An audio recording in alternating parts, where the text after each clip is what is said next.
Good morning, everybody.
When I wake up in the morning, keep my mind on Jesus. When I wake in the morning, keep my mind on Jesus. When I wake in the morning, keep my mind on Jesus. When I wake up in the morning, keep my mind on Jesus.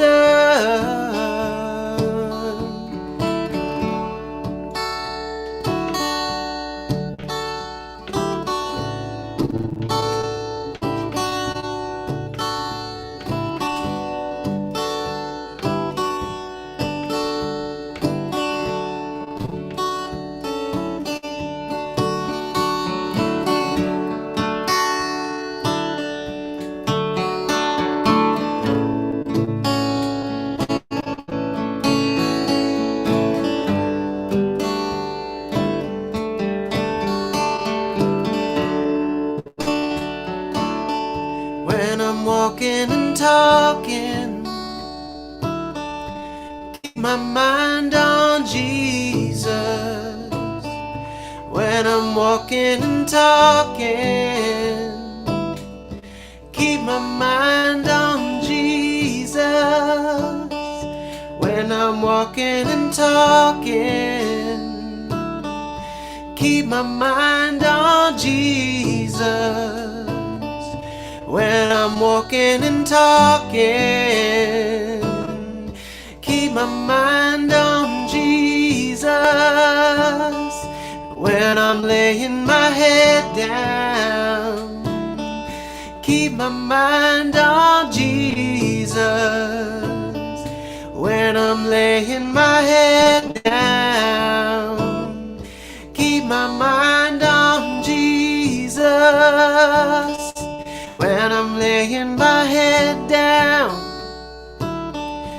keep my mind on Jesus when I'm laying my head down. Keep my mind on Jesus.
My mind on Jesus. When I wake up next morning, keep my mind on Jesus. When I wake in the morning, keep my mind on Jesus. When I wake in the morning, keep my mind on Jesus.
Your heart and soul and mind, and love your neighbor as yourself.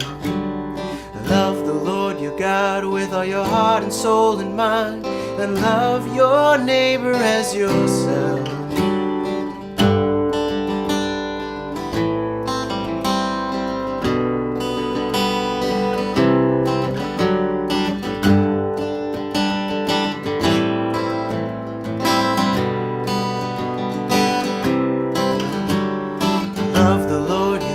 With all your heart and soul and mind, and love your neighbor as yourself. Love the Lord your God with all your heart and soul and mind, and love your neighbor as yourself.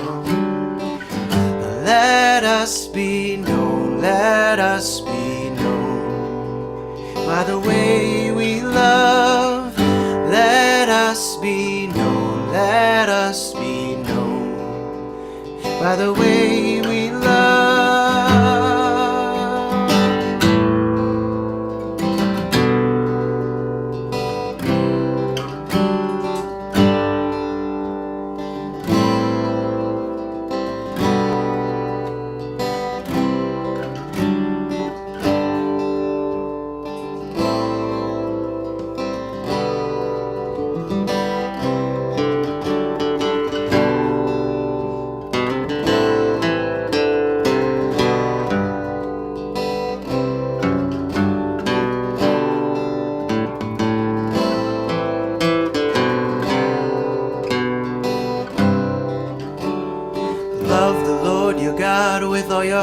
soul, and mind, and love your neighbor as yourself. Love the Lord your God with all your heart and soul and mind, and love your neighbor as yourself. Let us be known, let us be known by the way we love. Let us be known, let us be known by the way we love.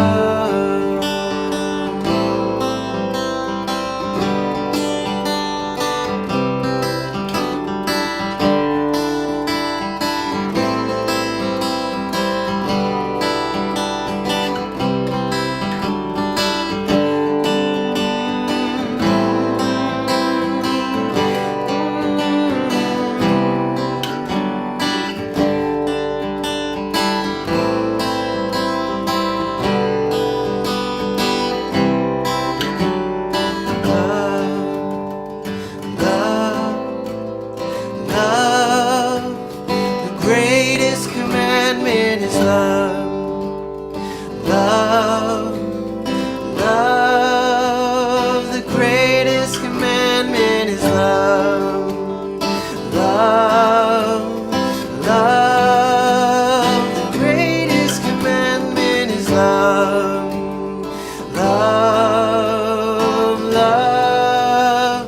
The greatest commandment is love the Lord your God with all your heart and soul and mind, and love your neighbor as yourself.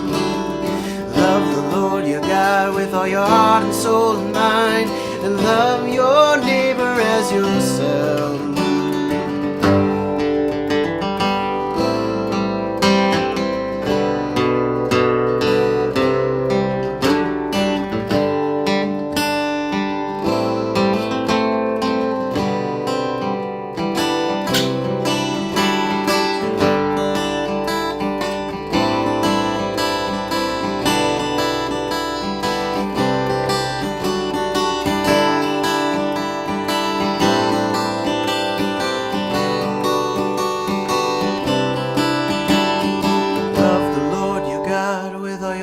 Soul and mind, and love your neighbor as yourself. Love the Lord your God with all your heart and soul and mind, and love your neighbor as yourself.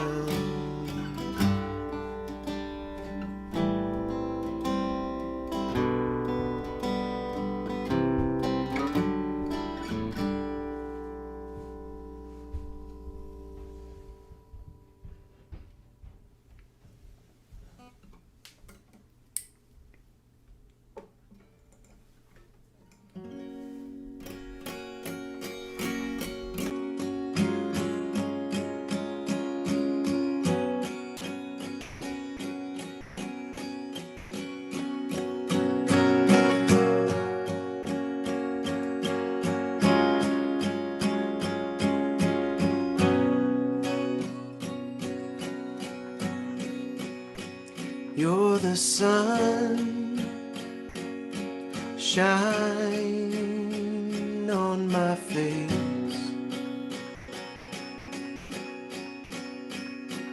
When it's pouring with doubt, fear and rain,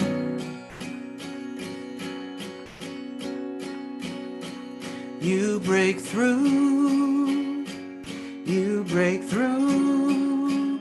There is light.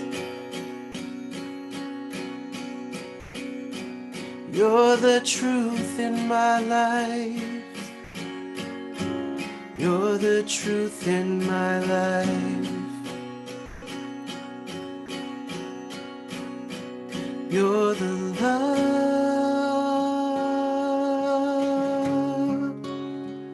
You're the love.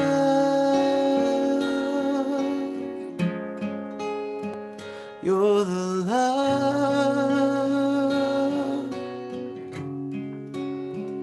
You're the love.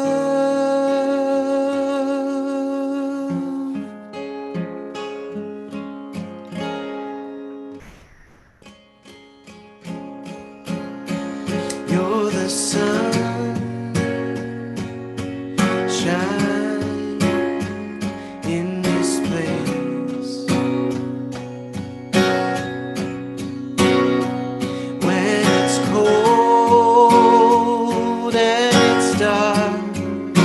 and I need grace.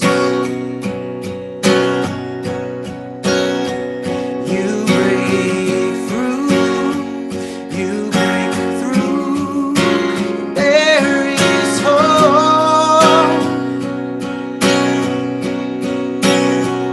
You draw near to me, Lord. You draw near to me, Lord.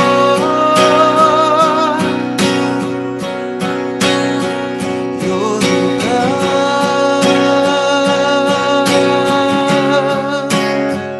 You're the love.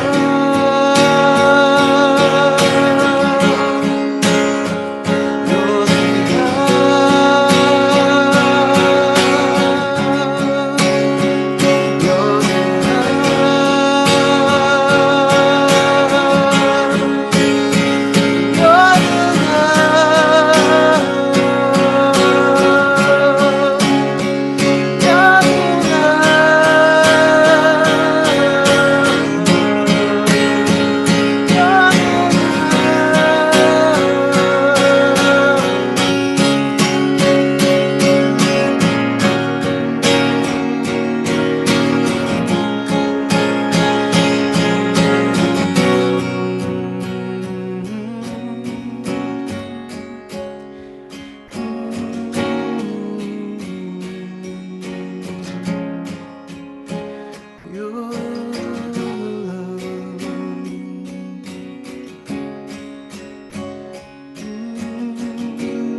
You're the love I am.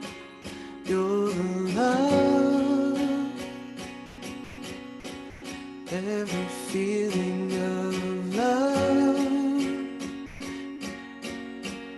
Every commitment to love. Every moment of love.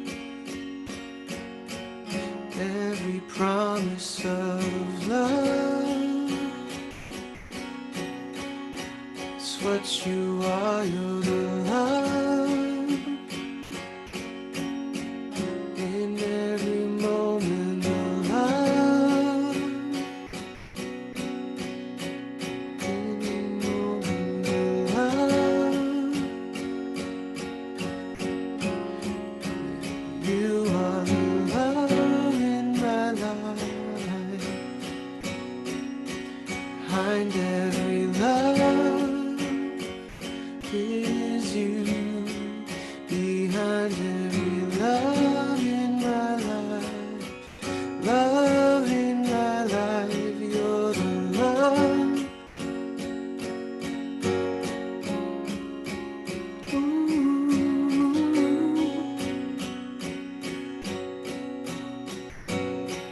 You're the truth in my life. You're the truth in my life.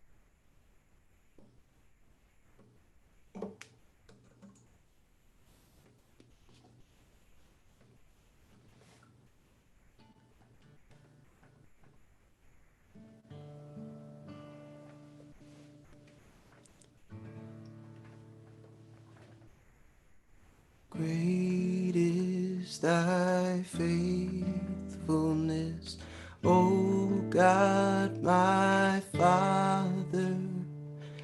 There is no shadow of turning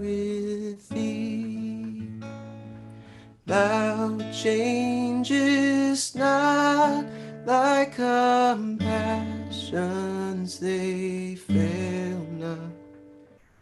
As thou hast been, thou forever wilt be.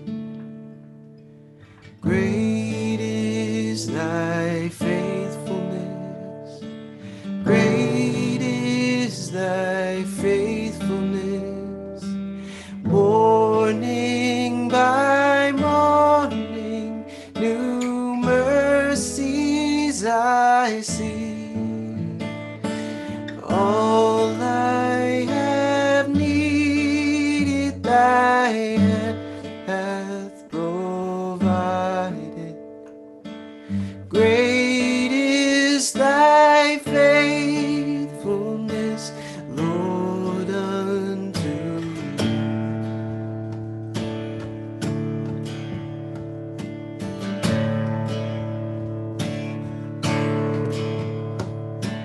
Summer and winter, springtime and harvest, sun, moon, and stars in their courses above, join with all nature in manifold witness to thy great faithfulness, mercy, and love.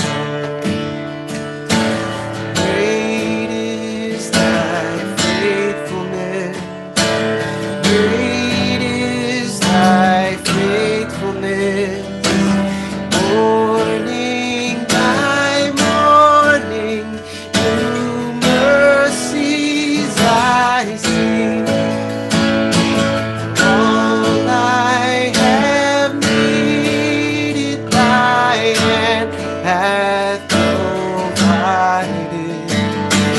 Great is thy faithfulness, Lord, unto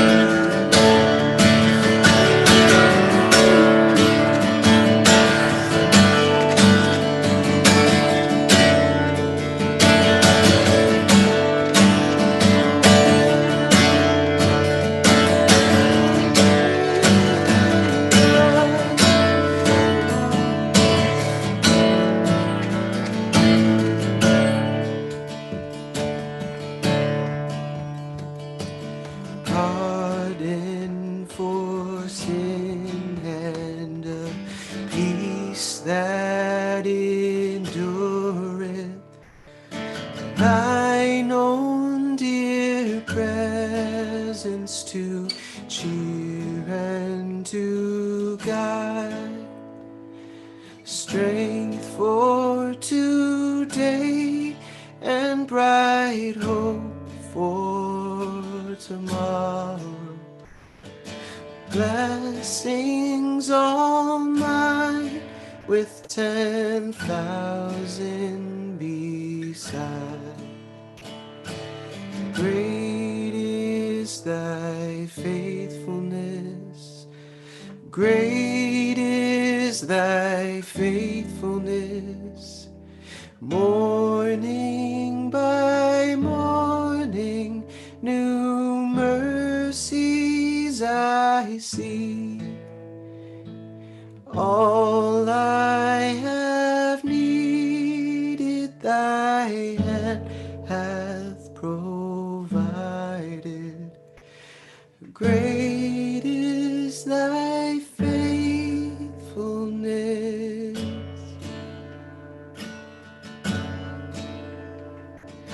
Great is thy faithfulness.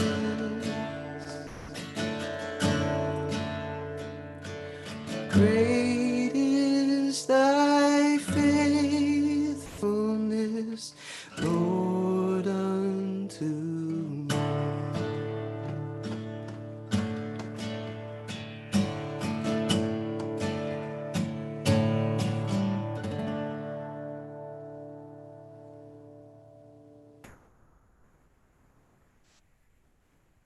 Good morning.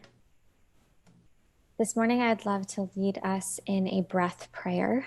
Um, this prayer has been really centering and grounding for me. The way that this works is on each inhale, you'll bring to mind a name of God, and then on the exhale, you'll express some type of longing that you are feeling this morning. If this doesn't feel like it's resonating or helpful right now, this is an easy one to just focus on your breathing because you're already intentionally doing that. Sometimes leaving empty space is a profound way for God to show up in that as well. So each time you inhale, you'll think of a name of God, and each time you exhale, you'll express some type of longing. I'll start us off with some examples, and then you can feel free to breathe at whatever pace feels right for you.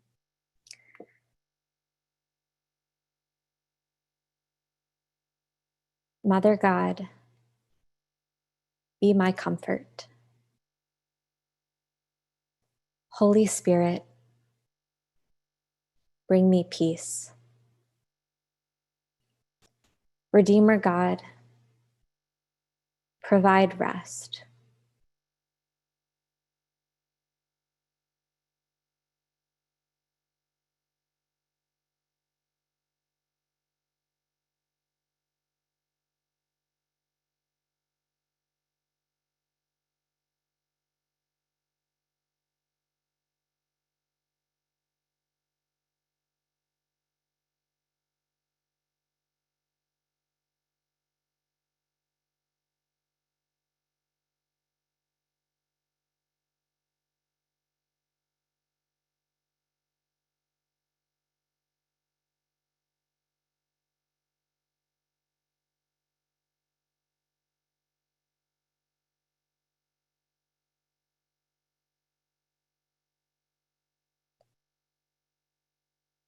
Jesus, I thank you that you go by many names and that you hold all of our longings, that we can experience your presence on our own and with each other this morning. God, may you provide peace and guidance and an open spirit as we gather here today. Amen. Amen. Thank you, Haley, so much. It's good to start with being slowed down. It's good to get to sing with you all. I've been playing with a looping pedal lately, and I hope that that was as fun for some of you as it was for me, just to kind of try new things and feel like there's a chorus in the room here with me of guitars. It's good to slow down. It's good to pray. It's good to do that together because it's hard to do that alone sometimes, and that is why we gather. Well, I am Vince Brackett. If I've not met you, I hope I get to at some point. I'm one of the pastors here. Our volunteer shout outs for making today's service possible to Trey Fratt, who is running our visuals today that we could follow along with our music, to Allison May, who's in our chat today, making sure that we have all we need in that way, and who's going to make sure that our chat is lively and engaged today, as we will have yet another chance to hear from other people's stories. Especially, we want to hear how you would represent yourself, given the thing that we're talking about today for our topic. The last couple of Sundays have been really fun, and we do hope that we get to continue that August feel of summer Sundays with conversations that kind of invite everybody in, and we can all bring our stories to the table. Well, Brownline Church is both a local and an online community. So hello from wherever it is you are joining from, those in Chicago, those well beyond Chicago. We are sort of in, reconsidering mode again, as many of us are feeling the weight of new precautions and new considerations around the Delta variant of COVID-19. But we are still here, able to meet online on Sundays. We are still that same community, and we do hope that as we are together here, you feel connected with God. You feel that there is a space for you if you are somebody who lives more comfortably in progressive settings than religious settings. There is a space for you to find communal spirituality. It is not you have to choose between your moral integrity and community. You can have both, and we hope that you feel that way here. As we move into today's discussion, I'm excited to continue again what we've been doing on Sundays here. The last many weeks, we have been talking about tensions. about how so often in life, to find true, full, deep, rich life, we have to hold together two things that might seem opposed to one another on the surface, but actually need one another. That's what we're talking about. Holding tensions is where we find life. And today, the tension that we want to discuss is kind of another step to the left or to the right of what we've been talking about over the last couple of weeks. It is the tension of looking inward and looking outward. We need both of these things. Doesn't that feel true? Like a healthy, full life, of course, has an element of looking inward. We want, to have an inward reflection practice. We want to be have people we want to be people who have self-knowledge, who are not just kind of bowling over people, not aware that their ego is all over that. We want to be in touch with ourselves, right? That's obviously a big part of a full life. And yet also we would, I think, all agree that a big part of a full life is being richly relational and not being closed off and not just being in your own world navel gazing, but having lots of avenues out that touch on other people, and other people matter to you. And so, in spirituality, this feels true too, that we need both of these, looking inward and looking outward. There's this tradition that's deeply important to us in the Jesus tradition, which is that Jesus has put his spirit in each individual, that we find God by the peace of God that resides inside of us. There is a looking inward element to experiencing God. And yet, at the same time, there's a looking outward element, because we are talking about encounter with one who is beyond us. God is not just encompassed by our opinions and beliefs and thoughts about God. God is out there in other people for us to interact with. Only other people can show me things about God that I cannot show myself. And so there is this outward flow and inward flow when we're talking about a full life and when we're talking about connecting with God. But like we've been starting with, is tensions are hard to hold. That's not exactly immediately evident all the time. And so where we want to go today, I'm excited to invite in my fellow pastor, Haley Larson, who's going to be joining us for today's discussion. And Haley, what I want to kind of dive into first is, how is this tension hard for you? Because it's going to be hard for all of us in different ways. Definitely. Yeah, the words that you just used of other people matter to you is definitely true and beautiful and wonderful. And for me, it brings along other people's affirmation and opinions and things like that Yeah, tend yeah, to yeah. really, really matter to me as well. So I have typically been someone who looks outward for validation and meaning. My default mode has been to look to others when I'm trying to process or find direction. It can be hard sometimes for me to find that same sense of meaning or worth internally. There have definitely been moments of grounding and hopefulness that I have had internally in life. But when you've developed a pattern of looking outward for everything, it can be really difficult to set a new course of self compassion, of trusting your own voice. So at times, making decisions has been really tough. Finding my own inner motivation instead of being externally motivated all the time has been really difficult too. But a particular story came to mind when we started thinking about planning for this week. And in the season that this takes place in, this was a really helpful course corrective for me to try to lean more into this tension of still valuing outward community while also finding my own inner sense of joy.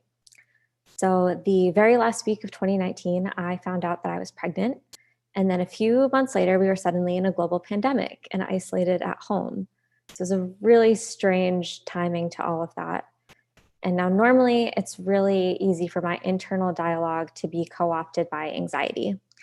So, I was really surprised that somehow I felt grounded in myself. For some strange reason, in this season of pregnancy, I didn't feel very anxious. And I totally recognize that that is my own unique experience in this. This is coming up out of my own experience here. But the chaotic and often negative voice that I sometimes refer to anxiety brain, is what I've named it, was gone. It was really strange to me. And I had a spiritual direction session later that spring, which I think of spiritual direction kind of as a mix of therapy and prayer, with a stress on listening to Jesus. And the session helped me realize that I was experiencing a really important shift. My outward conversations, the state of the nation and world, a bombardment of messaging from social media, all seemed really overwhelming and frantic, and rightfully so. But I was able to stay grounded in this hope of new life. Suddenly, my internal dialogue was more caring and gentle, and it made it feel like my inner being was a safer place to dwell.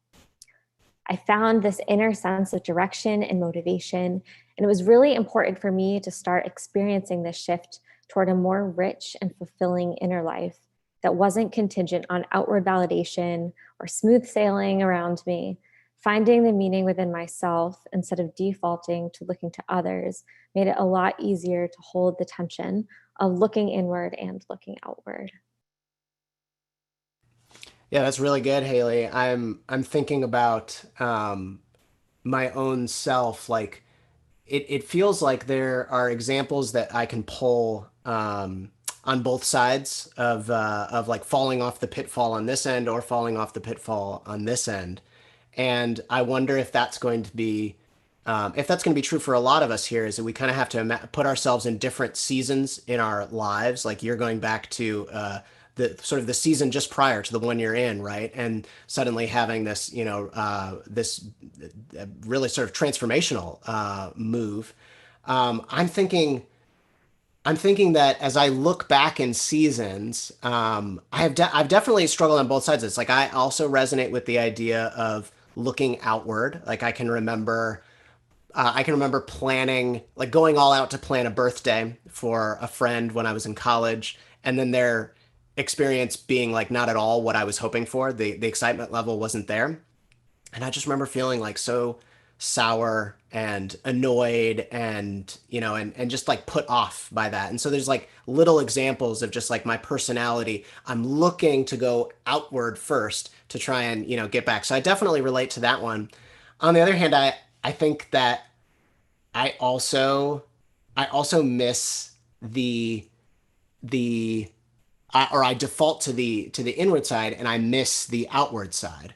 And I remember I told a story a couple of weeks ago about receiving feedback. And when outside feedback is coming at me, I have developed a sense of self that like generally I get defensive, that I actually know best and they actually know wrong.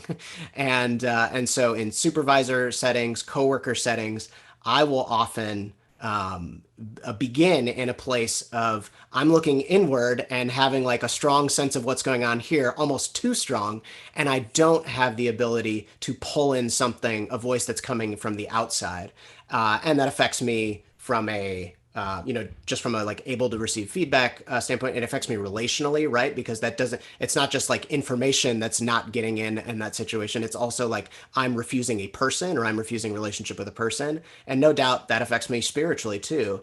So I can see ways that I kind of fall into both. I fall victim to both pitfalls. I also hear in what you're saying though, Haley, and I would love to hear you comment on this too, because this feels true to me, is that culturally we actually have negative messages on both sides here. And so it's not like, I don't think it's that like American culture necessarily defaults to inward or outward in any, like one or the over the other. I think that we just kind of we have some positive messages about both, but we also have some negative messages about both. I think about like outwardly, there is definitely this like constant implicit message that encourages you to look outward, right? Like get more likes on social media. Like how can you develop your highlight reel in the best way? And that is totally like a just kind of draw to define yourself by what's outward in a way that misses the holding the tension of the other. But on the flip side, I also think that there's a lot of things that are labeled private matters in American life, something like personal finances or relational intimacy. Like if you're having struggles with them, like read a self-help book or like go to therapy, which is a good message, but then but don't bother anybody else with it. Go bother the people that you're paying with. And that's a way that I think we actually have this negative message on the opposite of like, it's all look inward, don't bring outward voices in, because you might get laughed at if you bring up, hey, I feel like when I had car trouble shortly out of college and had never been in such high stakes financial situations, I like, who do I turn to? I feel ashamed to call my dad and ask, like, hey, I'm in a situation I didn't know what I was going to be in. Or when like, I wonder if anyone who's ever dated ever, like, you're in a relationship and you're suddenly like feeling dread and apprehension interrupt romance, and you're, like, I've never been in this situation before, or I'm out of practice or something like that. What do I do? And you're not allowed to talk about those things. You're not allowed to bring those up with other people because those are private matters. And so I don't know, like, do you feel pulled in multiple directions when it just thinks about like what it means to be a person who lives in America? Yeah, in order to kind of make some sense of this all, I've been thinking about it as a Venn diagram. Apparently, this is my sign for Venn diagram. But on one side, if you have this like inner health, a healthy relationship with yourself, I guess. And then on the other side, communal and outward health there. Um, or maybe health isn't even the right word, because I think sometimes you're right. There is this like negative aspect of landing in one side Yeah. so completely. But this idea of living in a really healthy middle ground, I think that they impact one another. So if you have more spiritual or emotional, mental health in a season, I think it's a lot easier to be involved in community in a really healthy way with boundaries, going in with realistic expectations, not being too dependent on people, but still being trusting and open. living in Um, that living in that that middle middle of the space. Venn diagram. Yep. Mm-hmm. Yeah. And then the other is true as well. If you are in a community that is supportive, that is challenging you in a way, but supporting you through those challenges, I think it's a lot easier to have an internal life that's really fulfilling and rich. I think we feel the tensions most clearly when those things clash, when we're really far into isolation and it's hard to draw ourselves back into some type of community, or when we're solely motivated Yes. by the approval of others, like when we're at those kind of clashing moments. That's when we feel the tensions most clearly. But I think that they need to come together. It's just not in a Yes. clashing way. It's in a way that's mutually impacting each other, that being able to have like communal health and individual health is very dependent on one another. Yeah. Yeah, I mean, this is some of the as we kind of continue on, I'll like kind of punt it back to everybody here who's listening or watching.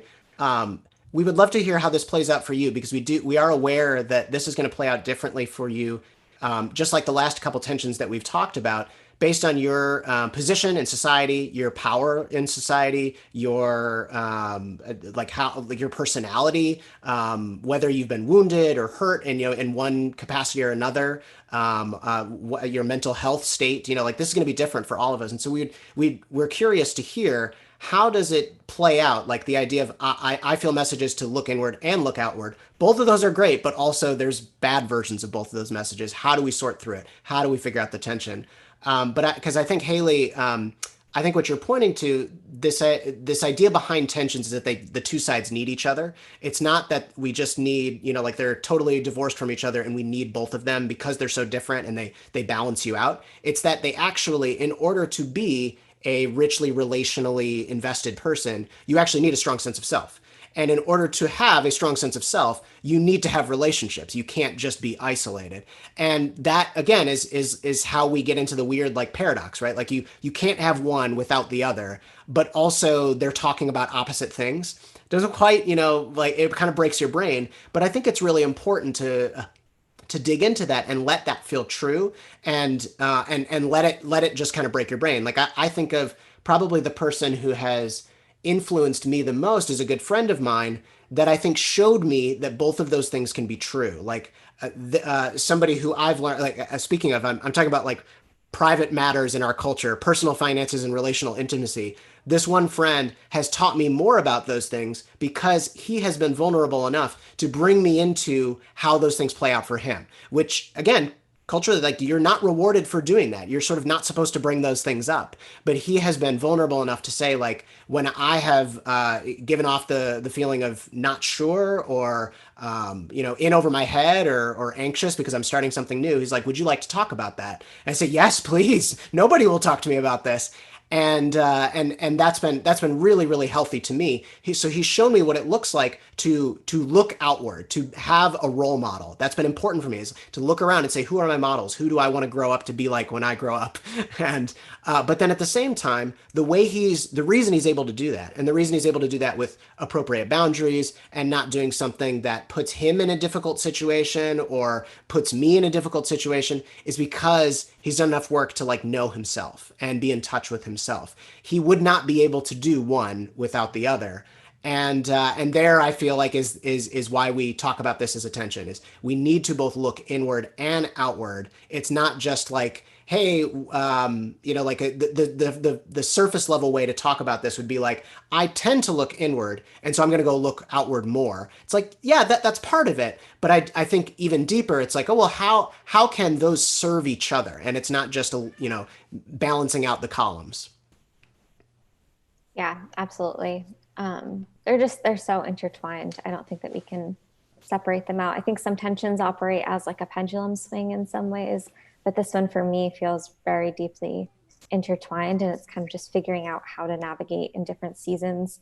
Um, you brought up power and Mm-hmm. personality and positionality, things like that. I mean, I am speaking as a white woman. I'm also speaking as an oldest child with an Mm. 8 year age gap, Enneagram 2. So the whole being motivated by approval is really deeply ingrained in me. So an important shift that I have leaned into more so is being motivated by meaning Mm. instead of approval. And so being in community is going to bring about meaning that I can't conjure up on my own, but then being able to have a rich life of reflection and the inner work that takes place that brings about deeper meaning as well.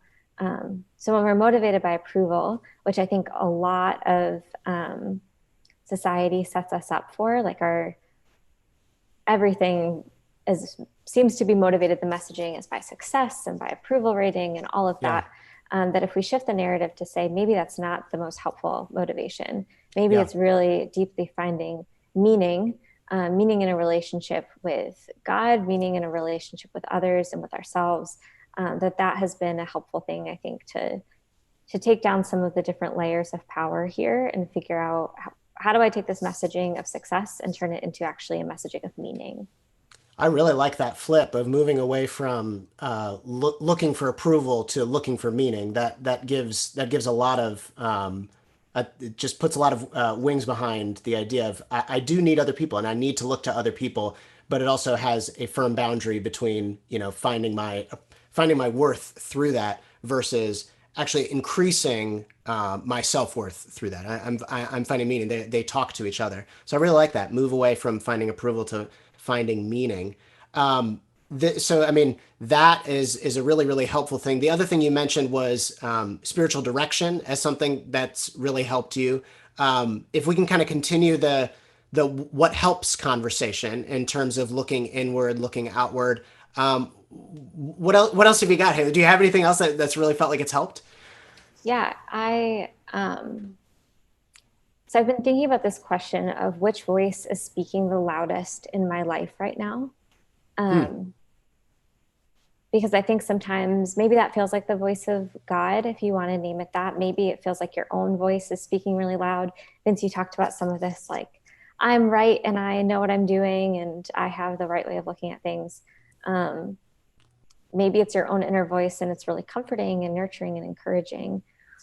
Maybe it's the voice of others in a way that's really supportive and helpful. Maybe it's the voice of others where you're just feeling like, man, I need to navigate this well because everybody is looking at me. Like I am under a microscope and I can't let people down. Or I need to live up to other people's expectations. So the question of which voice is speaking the loudest in my Hmm. life right now. And I think it was either last week or a couple of weeks ago that Vince, you brought in this passage. But there's a beautiful picture of God speaking in a gentle whisper that I Oh keep yeah. coming back to over and over again. Um, so it says, Then a great and powerful wind tore the mountains apart and shattered the rocks before the Lord. But the Lord was not in the wind. After the wind, there was an earthquake, but the Lord was not in the earthquake. After the earthquake came a fire, but the Lord was not in the fire. And after the fire came a gentle whisper. And Hmm. in the gentle whisper, Elijah hears God's voice. So thinking about this, tied to this question of what voice is speaking the loudest right now, I think that there's a calling to find the quiet spaces and listen more intentionally. It's not saying, oh, it's not simplifying it to say, you are only having this inner life and you need to be more involved, or you're only with community and listening to other people and you need to have more self assurance. It's saying there are a lot of voices speaking right now. Uh, Mm. what is quiet? Where do you need to start listening a little bit more intently? Maybe your inner dialogue feels really chaotic and overwhelming. So maybe that's a call to be more in conversation with community, to look for encouragement in new places, to find joy in things outside of yourself. And then there's also the space of maybe the outside world feels really exhausting and cluttered, and leaning into the beauty of your own inner life could offer some peace.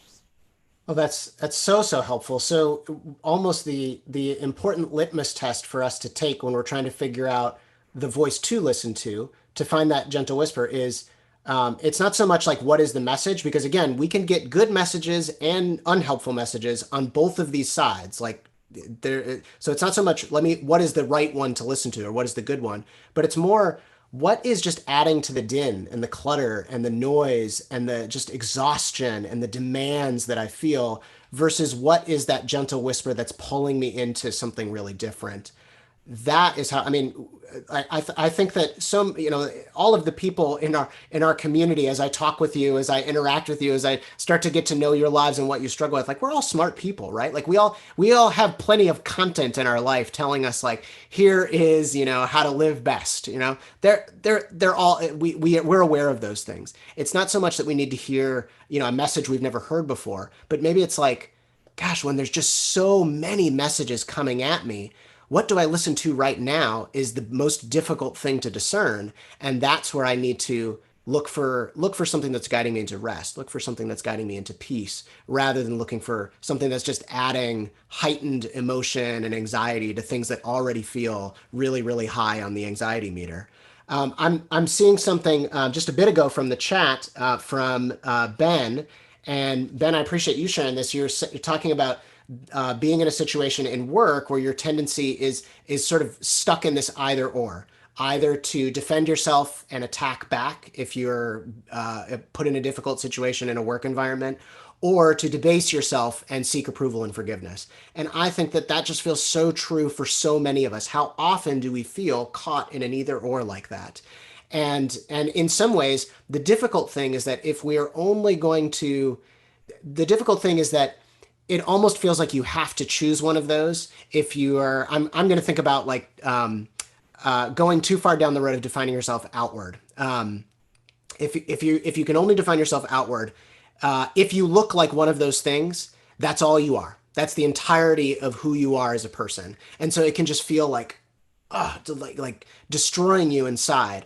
But if you can hold, like a sense of like, okay, I need to take seriously how I interact back with this person. This is not something I just can throw off and do without being careful. But also, I need to remind myself that I have an inward value that is separate from my feeling approved by other people. I can live in a bit of tension where there might be an opinion or a narrative out there about me that I disagree with, or that feels harmful, or that's not the whole story. It might be out there, but can I still operate as, like with as much integrity as I can to the kind of person that I want to be in that situation? That takes holding that tension really well to do that, because it is so easy to end up in that either or that I think Ben painted really well. I think that I think that what you're experiencing is like what so many of us experience so often. Yeah, I think often it's been set up as we're given the option to deny ourselves to please others, or to forget the rest of the world in order to like stand true to who we are, type of a thing. I think that comes from a very like individualist culture as well. And to be able to separate out the things that we're doing from the person that we are, like there's obvious connection there. Like how we interact and operate in the world should be deeply rooted in our own sense of being. And when things clash, This whole thing that you're talking about, Vince, of like others' perceptions of who you are. Man, that gets at my like Enneagram 2 people pleasing self so much. You want to be viewed as like, that's not the story you tell about yourself, right? Like I don't want to be viewed as a defensive person, or do I want to be viewed as a pushover, right? Like Exactly. I want people, the story other people tell about me to be like, man, he's so well adjusted. But like sometimes that's not in my power to control. Do I have enough, have I looked inward enough that I can handle that? If somebody actually out there views me in a way that I find kind of negative, am I okay? Yeah. I think that naming that piece of control is really important to know that we cannot control um, others' perceptions or emotions or anything like that. And if we're trying to, that's really unhealthy. Um, but to be able to separate out from that a bit.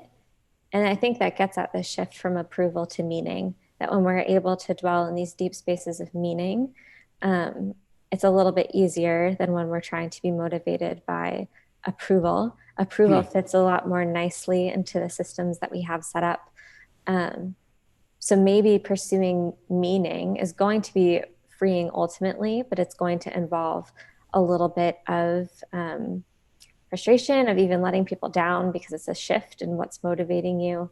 That there's going to be a little bit more of a clash when we lean into this space of meaning, but it's going to be a lot more fulfilling as well. I like that. There's a scripture that I was drawn to as we were thinking about this topic, and I want to read it and tell everybody why I was drawn to it, because I think it's really beautiful. So this is a reading of something that Jesus says in Matthew chapter 6, and it's something that I'll show you in a second, but it's something that we often take to be Jesus being very critical. And this beautiful reading I was brought to was like, maybe actually Jesus is saying something different than we think. So the passage begins. It's Jesus is speaking to a crowd. It's sort of part of the Sermon on the Mount, and so he's speaking about lots of various teachings about doing life and living a full life. And he says, when you fast, do not look somber as the hypocrites do. And I'm thinking about like the way I might translate this to today. Like fasting is not necessarily like the thing that you look around and see lots of, all of the most noble people in your life doing. But I was thinking like when you donate money to that cause that matters to you, do not announce it on Facebook. That's my 21st century translation of Jesus. Anyway, Jesus goes on, for the hypocrites, for they disfigure their faces to show others they are fasting. Truly I tell you, they have received their reward in full. But when you fast, put oil on your head and wash your face, so that it will not be obvious to others that you are fasting, but only to your Father who is unseen. And your Father who sees what is done in secret will reward you. Jesus referring to God as Father in this case. So the reason I wanted to bring up this passage is that most of us have been formed to take this line where Jesus says, those who fast and then disfigure their faces to show that they're doing it, he finishes with, they have received their reward in full. And I think most of us have, like the way that we're taught to read this, we think Jesus is being sarcastic there, right? It's like, they've received their reward in full, and their reward is they're going to hell. Like that I think that's what we're kind of like, set up to read there. But the question that was posed to me is, what if Jesus isn't being sarcastic? What if Jesus is being straightforward? Because it does feel like a reward to be acknowledged and to be recognized, right? This is why I think this so applies to what we're talking about, this tension of inward and outward, holding it well. Because the truth is, it feels really good to be approved. It feels really good to be recognized for something that you think you're doing that's really noble. Like if I am giving money to something and I feel like that's a really good use of my money, like I do kind of want to be applauded. I do want other people to see that and think, way to go, Vince, because that feels good. It is a reward.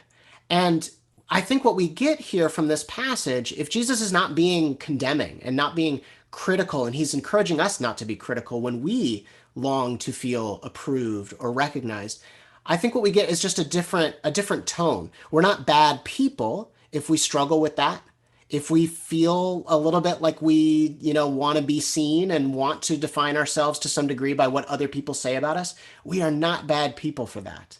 There are there are ways that we can get more of the approval, that reward that we long from, in less like moving target ways, right? Because the approval of others is always going to be a moving target. And that is so, so true at like today in and how fast social things come to the surface and then disappear. And then another comes to the surface and then disappears. The approval of others is a very fickle and moving target. But there are other ways that we can get what we're longing for there without having to call ourselves bad for feeling like we need that. And so Jesus, I think, rightly brings in this idea of when we are connected with God, Jesus has this connection with God so deep that he calls God Father. If we can have some sort of deep connection there, I do think that that feeds the sense of approval, okayness. Am I, like that's kind of what we were talking about before. Is like if there's an opinion out there that I disapprove of about me, can I still feel okay because I have enough going on inward inside me that brings me to a place of balance and settledness? I think that's what Jesus is talking about here, and I like that because it's not critical of me for feeling that need to. Oh, I want to be approved. I want to be recognized. Yeah, I think this flip from sarcastic and snarky Jesus that gets read so much into the stories in the Bible. My mom always jokes that my first language was sarcasm. So it's real easy, real easy for me to get into that To read space. that in. Yes. Oh, yeah. Um, and the messaging that I had received really supported that too. Jesus being critical, yeah, judgmental in conversations and overly harsh sometimes in stories. But to see this as a straightforward God, a God who is speaking healing into people, and sometimes that involves just pointing out the plain truth of it all, to be pursuing that voice of truth and healing in life separates out, or I guess it creates more distance from a Jesus that is snarky and sarcastic and judgmental. And I would so much rather follow a God who is operating out of healing and love. And sometimes that looks like straightforwardness and acceptance of ourselves and of just the realities that surround us. That seems like such a more fulfilling picture of God to root both my inner life and my experiences with community in. Hmm. I'm looking at the last couple of comments here in our chat, and I do think I appreciate everybody who's sharing because they're from different seasons of life and different representations of life. And one is from Karen about social media. Kind of, if I can try to paraphrase, I'm thinking of like what a therapist has told me before, which is like comparing your inside to somebody else's outside is always going to cause you problems. And I just think like it seems like Karen is driving us toward this idea of like social media. We live in a world that's saturated by social media, and it's just always ever present and out there. And that is, like area number one where you might compare your inside to somebody else's outside. And so I just think that's really, really helpful to bring in. And then the other that I'm seeing is from Lynn, who says dealing with the medical community, you've often, she brings up the control, Haley. And I do think that you named that word in what we were talking about before, which is a really important one for us to pick out. And maybe it doesn't feel like at the beginning, it doesn't feel like control is such a huge issue when we're talking about looking inward versus looking outward.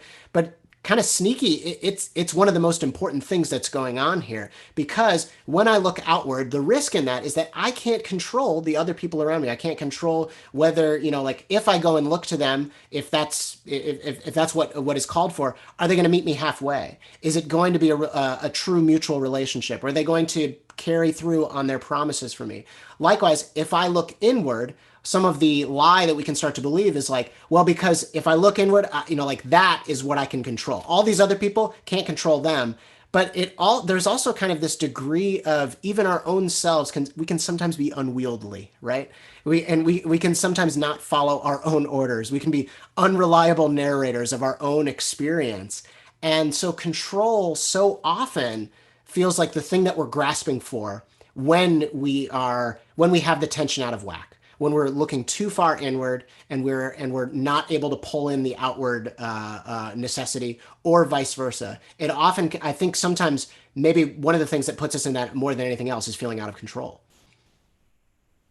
Yeah, control is so central. I think control and trust and even suspicion. If you've been hurt by community over and over, then of course that's not going to be your natural instinct. Um, but what does it look like to rebuild and move towards experiences with community that are going to be healing? The same is true with yourself. I think for me, a lot of my what's impacted my narrative is anxiety and seasons of depression. And so if I've had a lot of difficulty looking inward, then of course I'm going to gravitate towards other experiences. So this element of trust and control is really central to understanding how we're able to show up for ourselves and show up in the midst of other people too. Yeah, even as you say that, I'm thinking about the lack of control looking inward for me has a lot to do with continuing to educate myself around privilege that I have, that I've been unconscious to for most of my life because it just seemed normative to me. But as a middle class person, as a white person, as a male, as a straight person, all of these things, I just kind of can go about life. And certainly I experience challenge just like everybody else. But there are a lot of things that I never actually even have to think about, or they never actually enter my imagination because of privilege that I have just for who I am demographically and how positionality I am in my world and in my society. And in a lot of those ways, like as I become more aware of those things, as I start to see some of the things that, oh, I never realized that that's an issue because I just never had to deal with it before. As I make those discoveries, that shows that, like, even like the story I was telling about myself 10 years ago, 15 years ago, I was missing a lot of it. And so did I have as much control as I thought I did? And likewise, I think that that is always going to be true for us, is we can have this false sense of, if I turn inward, that's safer than going outward. And sometimes that's not the case. And then also, of course, in the reverse, as we've talked about here. But there is a degree of there is a degree of trust, and I like that you brought that word in as well. Is that a lot of this involves, kind of core to trust is risking that you might be disappointed, and I think that there is a call to this in all of these things, in holding the tension of looking inward and outward. We have to risk being disappointed, whether it is looking outward to another human being, whether it is looking outward to God, to believe that I might not be alone in the universe, or looking inward and saying I might discover something that I didn't know was there, and that makes me reinterpret things. I have to have a lot of trust in order to do those things well. Yeah, I think being able to lean into that middle ground of the Venn diagram means exploring what it looks like to trust yourself. What does it look like to trust others and those around you, and trusting God? And based off of the experiences you've had in life, maybe all three of those are really difficult. Maybe there's one that's more difficult than the other. But this exploration of what it means to live into meaning and a more full, rich life, I think it's worth the risk of figuring out how to live into trust of those spaces. Oh, very good, very good. Well, we hope that everybody has taken away some, I don't know, something that hooked them in this conversation, something that they can move going forward with. I really like turning when I am feeling outward focused, I like turning away from approval, but actually looking for meaning. That's what I'm really looking for. So I'm going to take that one to the bank with me. We hope that something is staying with you as we transition on. What I would love to pray for us as we close up this conversation.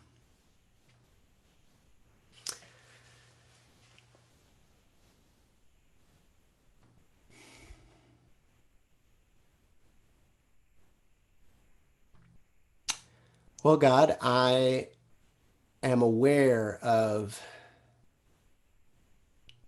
the how out of whack holding this tension of looking inward and looking outward can feel, how out of whack it can feel, just like even in a moment. I'm aware of how I can feel great one day, and then the very next day, because something happened that didn't go according to my plan, I could just suddenly feel so out of whack. And how quickly I might fall into my own pet vices of turning too far inward or looking too much outward for approval. And it can just happen so quickly. It can happen with the snap of a finger. It can happen, just one thing throws us off, and there we are again in that challenging spot. God, I long for myself and for anyone else who feels captured in that, to be more resilient, to not have to get tossed with the waves so much.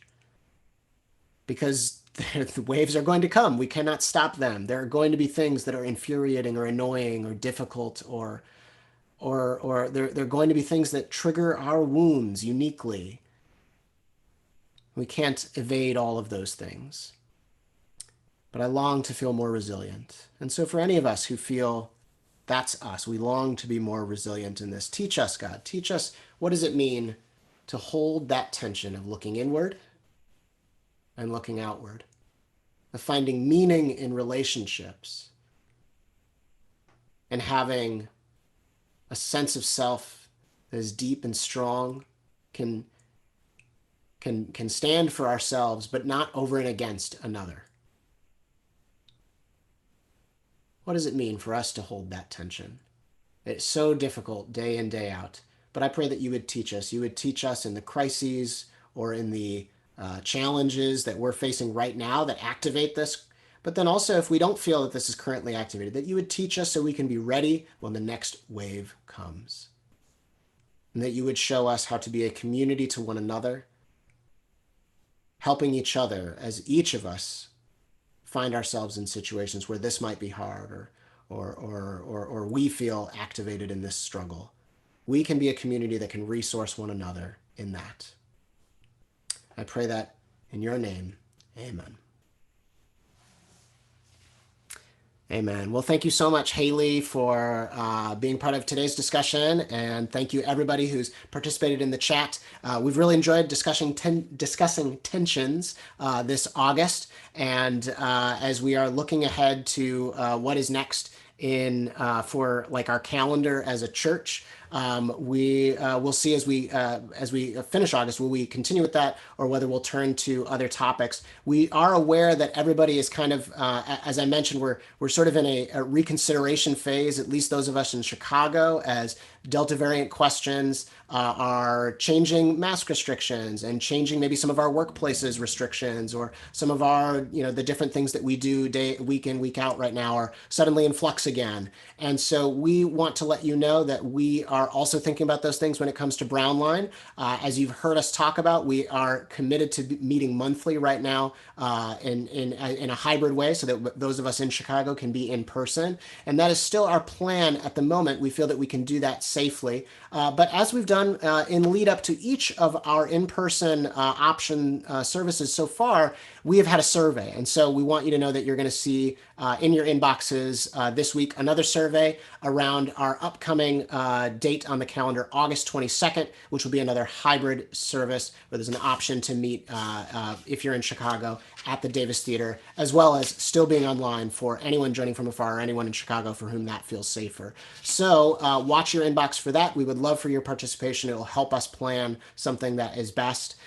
We do want to know if you are watching online right now or after the fact and you are newer with us and you want to connect with us further, you can follow the link that we are dropping in the chat or comment section to let us know. We would love to get coffee with you and hear how we can serve you better. If you're interested in all of the various resources that our church has to connect people with life and with connection and with other people, you can follow our resources link. And also, we remind everybody every week that we are a crowd funded community. We don't have large grants or organizations that back us financially. Everything we're able to do here is because people who feel at home here, or who feel invested in our mission, give in a small way in monthly gifts or things like that. And so you can see our financial update up on the screen here. And if you are somebody who gives in a regular way, we're so grateful. We would encourage anybody who, if that's a way that you feel you can back what we're doing here, if you're believing in what we're doing, we would love that.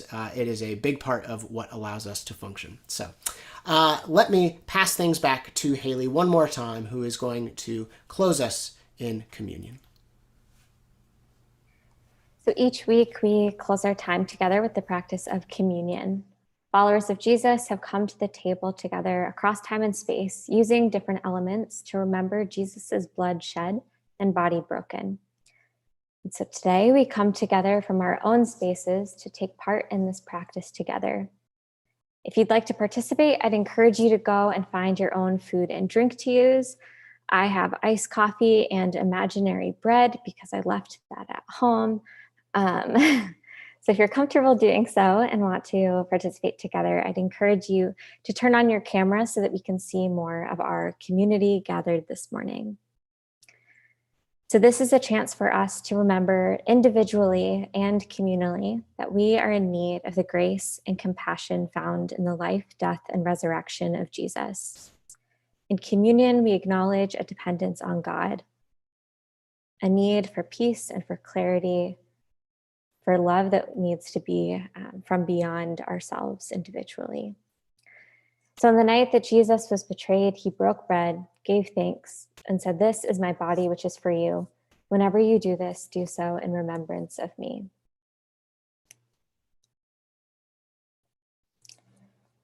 Likewise, he took the cup and said, "This is my blood poured out for you. Whenever you do this, do so in remembrance of me."